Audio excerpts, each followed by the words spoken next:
Oh, this is Jeff providing you with a very quick and dirty and rough draft of what videos might look like. I'm doing this in my house with all kinds of ambient noise, including an imminent thunderstorm, using no audio enhancements and just the tiny microphones in my MacBook. However, it should give you an idea of flow, pacing, and how we can take elements of the workshop and connect it to the slides.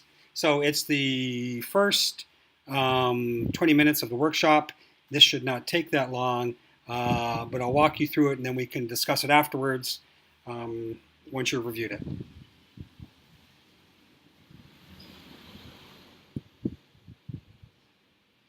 Welcome to A Purpose-Driven Approach to Business Model Design. This is a workshop developed by Professor Po-Kam Wong, who is a professor at NUS Business School and director of the NUS Entrepreneurship Center. In Professor Wong's own words, this workshop is really about how do you achieve becoming the person you want to be. Here is a general overview of the workshop. There are two underlying elements. The first is about entrepreneurship and discovering opportunities. And we will define an opportunity as discovering a problem you can solve. The second is a quote from Muhammad Yunus. He was awarded the Nobel Prize for pioneering the concepts of microcredit and microfinance. He stated, "Every time I see a social problem, I start a business." What he means is that maybe business is a way to solve society's problems. Maybe it can be done using skills and knowledge that allow you to solve a problem in a scalable and financially sustainable way, as opposed to charity, where using the resources on hand, you might solve a problem for one day, but it's not sustainable another day.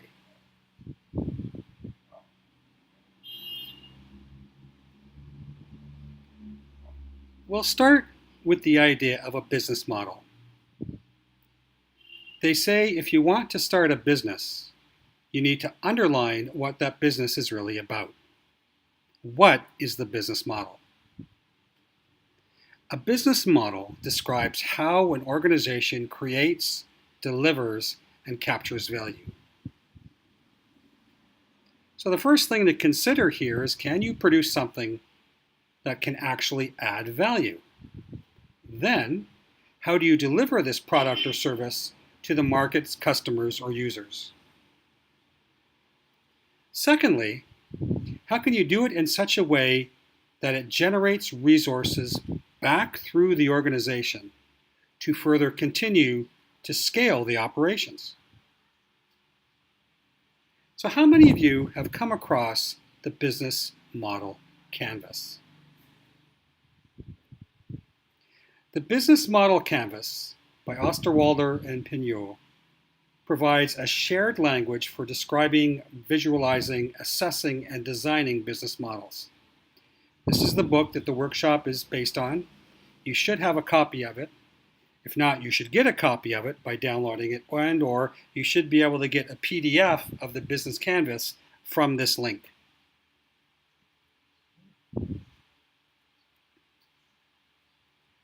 In a basic business model canvas, there are 7 building blocks that lead to outcome of the bottom line, which is the blue box at the bottom. Though many of you have used it and are quite familiar how to use it, we want to highlight a number of things here. First, in a traditional for-profit business model, you identify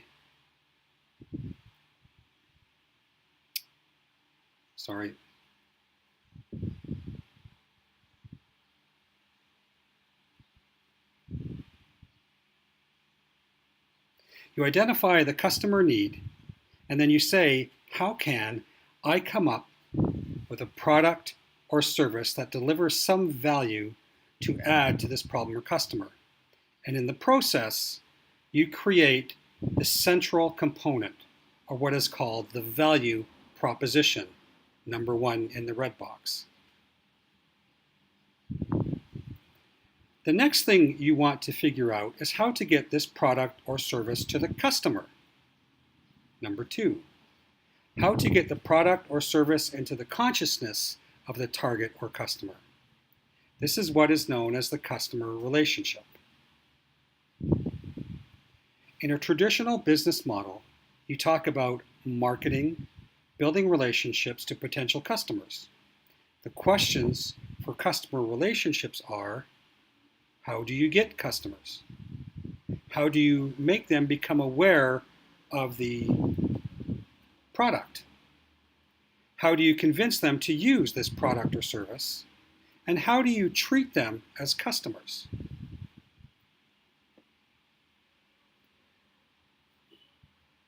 The challenge here is, even if you have a great product or service, and even if the customer wants to get that product or service, how do you get it to them? If it's a physical product, the challenge is physical distribution. Do you distribute through retail stores or through agents? If direct sales, do you personally deliver or find other partners? This is the channel. How do you deliver the product? Which is number 3. Customer segments takes the overall group of customers and divides it into the various segments. It could be demographic, there could be geographic, it could be some is physical, some is online, but you figure out the customer segments.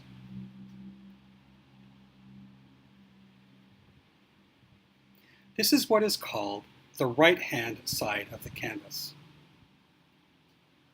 Assuming you have a customer who wants your product or service and they are willing to pay for it, and you have a way to get it to them, it should generate some sort of revenue stream, as you can see from the blue arrow underneath the red box. Revenue streams can be they buy a product, they subscribe to a service, or in some other way they can pay. So the whole idea within a traditional business sense is, how do you generate revenue?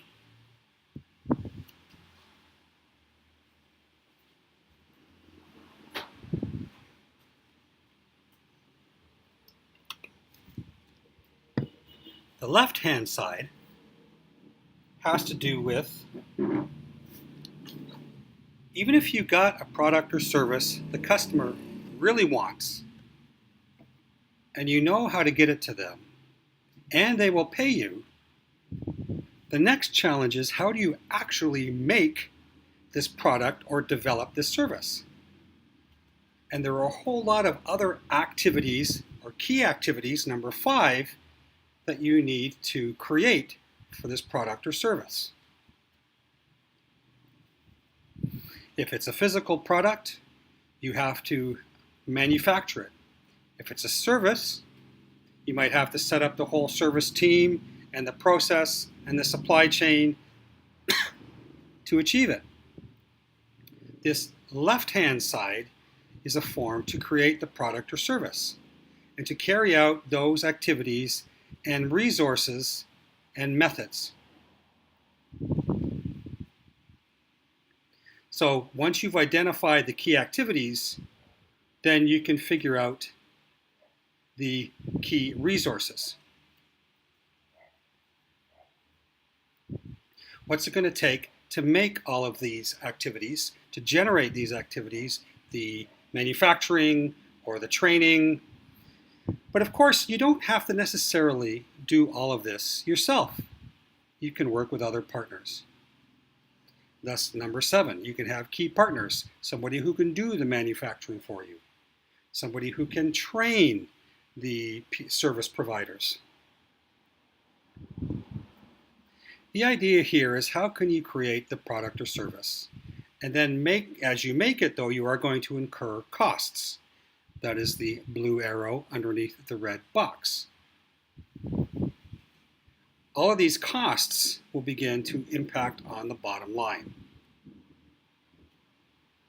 In a traditional for-profit business, a reality check is, can you generate enough revenue, bottom right, to cover the costs, bottom left, or actually to more than cover the costs so that you can generate a profit.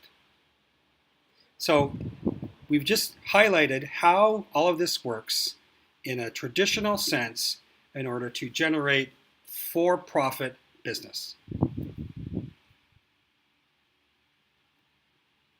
So this is the core idea of the business model. The business canvas forces you to think through each of these 7 building blocks to make sure you have a viable business. It makes you think about, how can I deliver a value proposition to my customer in a way that is financially viable? The core focus is on profitability, because you are so overly focused in a normal business is, how do I make a profit? Making profit means I can make more revenue than the costs I am incurring. But many today are really wondering, is there something bigger than or beyond just pure profitability? Maybe considered by nonprofit organizations or businesses that are considered for other purposes than just profitability.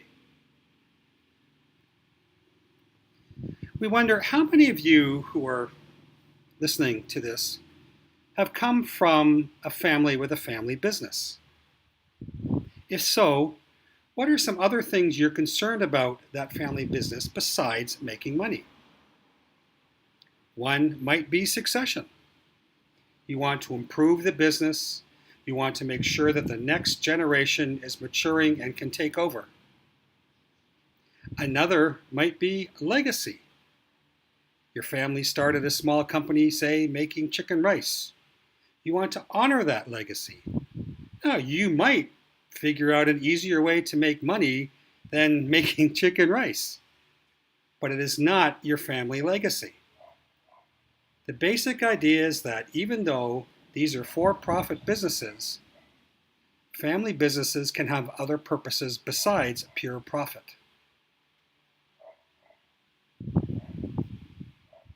In Singapore, we have many consumer cooperatives.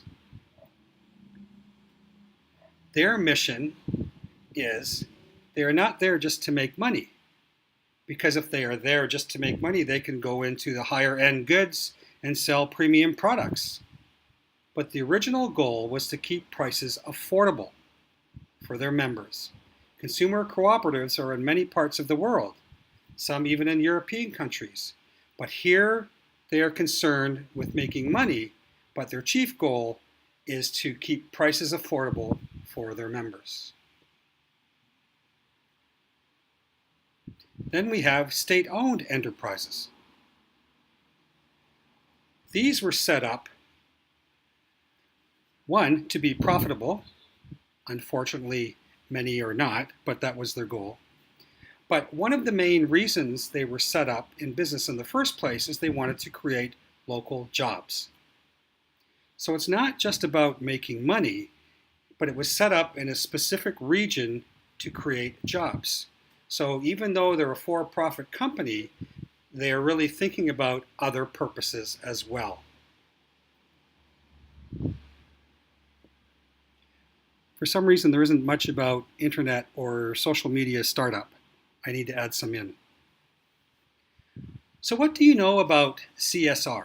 Or why should a company be concerned about CSR, or corporate social responsibility? Branding might be one particular reason, or goodwill.